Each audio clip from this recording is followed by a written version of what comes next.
All right, Ivan, I heard that you have some questions about your water heater and preventative maintenance and how we're going to save you some money today. Well, my neighbor told me that you need to do maintenance once a year, and I was totally clueless about it.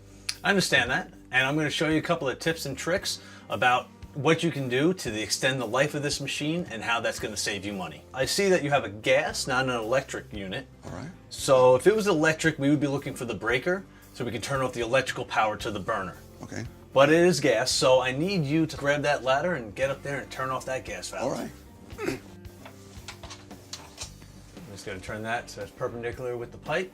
And that right there is going to turn off your gas, which is feeding your burner down on the bottom of the tank. It's going to be your valve right over here.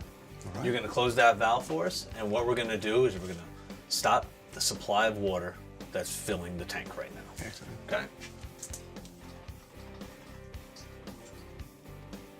Let's take a look at the pressure release valve. All right. Okay, the pressure release valve is designed to fail before the tank does.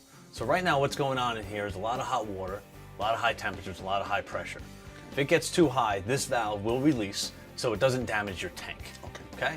And I see that you have an extension pipe running down to the bottom about 6 inches off the ground, which is perfect because safety first. Okay, if this valve was up here and nice and high and it failed, you'd have the potential risk of being burned by scalding hot water. Okay. So let's get a bucket. We're gonna put it underneath here and we're gonna release the valve and distribute a couple cups of water. All right. Okay. Excellent. So once you've got it underneath there, you're gonna come back up top and lift that silver handle. All right. Just gently pull it up and we're gonna get some water flowing. All right, you can let it go. And once it stops running, we're gonna know that the valve is in good shape. If it does not stop, then we know the valve has failed and we will have to replace it. Okay. It can be very simply and easily replaced by using a pipe wrench. Once you get it out and get the new one in, you want to apply some Teflon tape to the threads on the new valve and apply that tape clockwise. So as you thread it down, you're going to really seal up the union between the valve and the tank to prevent any leaks in the future. Perfect. Now that we've tested our pressure release valve, we're actually going to drain the tank and get any sediment out of it that may have collected. All right. So where the tank has sediment?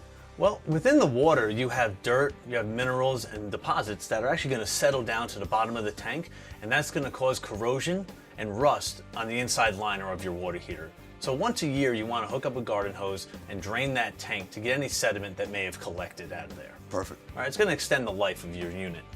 All right. Very good. So let's grab a garden hose. Let's get it hooked up, and we're going to run it outside or to your closest drain, and let's empty this tank out and get any sediment out of there. All right, Ivan. Now that we've gotten that garden hose run outside, let's get this hose threaded onto that drain valve. All right. And we're going to open up our pressure release valve. Okay? Leaving this open is going to prevent a vacuum, so this way we get a good strong flow of water out of the system. Okay? Perfect. All right, looks clear. Excellent. All right, let's get back inside. One last thing I wanted to talk about was the anode rod, or the sacrificial rod.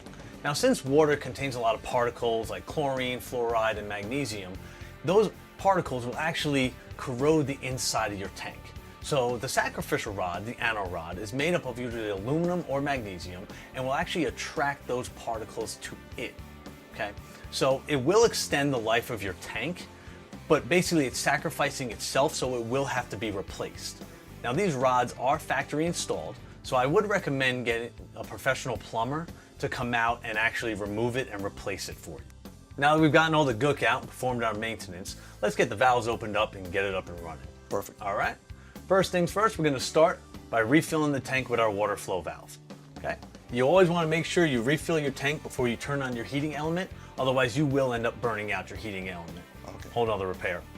All right, water valve's open. Let's turn on that gas valve again. All right. All right, gas valve's open. Let's ignite that pilot light and get some heat back in the tank. Perfect. So now the average household is going to set its temperature to 120 degrees on its water heater. But a little energy saver tip, every 10 degrees you lower your temperature, you will save 5% off on the operating cost of this water heater. Excellent. Saving money. All right. Well, thanks so much for coming. No problem. Thank you, and thank you for shopping at Home Depot.